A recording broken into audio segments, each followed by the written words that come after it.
Hello guys, welcome. So today I will look at the differences between the brand new Samsung S90C and the new Philips OLED 908. Very much top level OLED TVs from this brand. And the reason I'm doing this comparison is so that you know the differences between these two TVs before you set out to buy any one of them. I know Philips is not too popular in the United States. It's more or less very popular in the European market, but they do ship to the United States. But you need to know the differences before you get either one of these two. Now, the new Philips OLED 908 is using the MLA technology, the micro lens array technology, which makes the TV very bright. It is very much on the level of the LG G3 in terms of specs, in terms of performance and peak brightness. You can get almost 2000 nits on that particular TV, as well as the fact that when you compare it against the Samsung S90C, which is a quantum dot OLED TV, it is going to be as bright almost on that same level. But then again, you have to now start looking at the individual features, which will set the two TVs apart. Now, the two TVs come in three sizes, which is 55, 65, and 77 inches. And if you need something a little bit cheaper, you might have to look at this Philips 908, because even though it's a flagship, it's slightly cheaper than the S90C if you start looking at their prices. Then again, you have to now look at the support for Wi-Fi that they come with. The S90C for some reason comes with Wi-Fi 5 as opposed to Wi-Fi 6 you get on the new 908, the OLED 908 from Philips, which is very interesting. Both TVs come with three USB ports. Both TVs come with Bluetooth 5.2. They're VESA compatible, so you can wall mount them. But for me personally, I prefer the Philips because of the stand it comes with. I like the stands on the Philips a lot better than what you get on the Samsung S90C. But then again, you have to now look at refresh rate. Refresh rate is a bit better. Is a bit better on the Samsung. It comes with 144 hertz of refresh rate. Very important that you know that. As opposed to the 120 hertz that you get on the Philips 908. Now, the most important thing is your video processor. Now, you get the P5 AI Gen 7 processor on the Philips 908. It's still a very powerful processor. If you compare it to the Samsung is coming with the Neural Quantum processor 4K.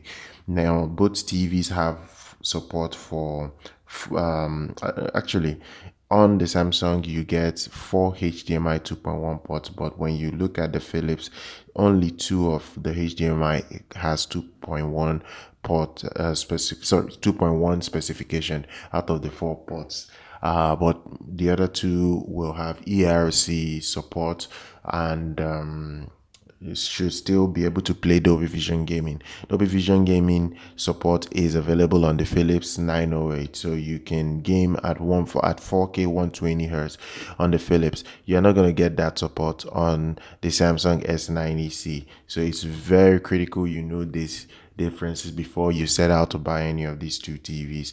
Then the most interesting thing about the Philips is the speakers it's coming with. It's coming with a B&W 3.1 80-watt speaker system. This is very important.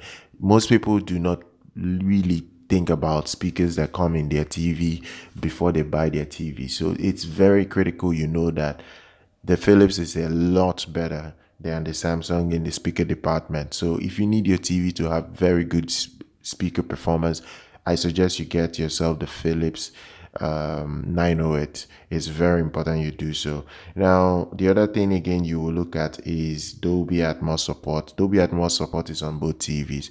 The thing here is that DTS, on the other hand, is only on the Philips. You are going to get DTS digital surround, DTS HD. It's there. You don't get DTS:X on the Philips, but you won't even have any DTS support on the Samsung. So if you need DTS support of any kind, get yourself the Philips OLED 908. Then the most important thing again you will now look at is all the high dynamic range support that is available on both TVs. Not only does the Philips 908 have Dolby Vision, it has Dolby Vision IQ. It does also have HDR10 plus. That is the golden thing you get on the Samsung. That's it's not really available on an LG TV, but it's here on the Philips. The Philips has the HDR10 plus, so you won't really seek for anything else. HDR10 plus, you have regular HDR10, you have HDLG.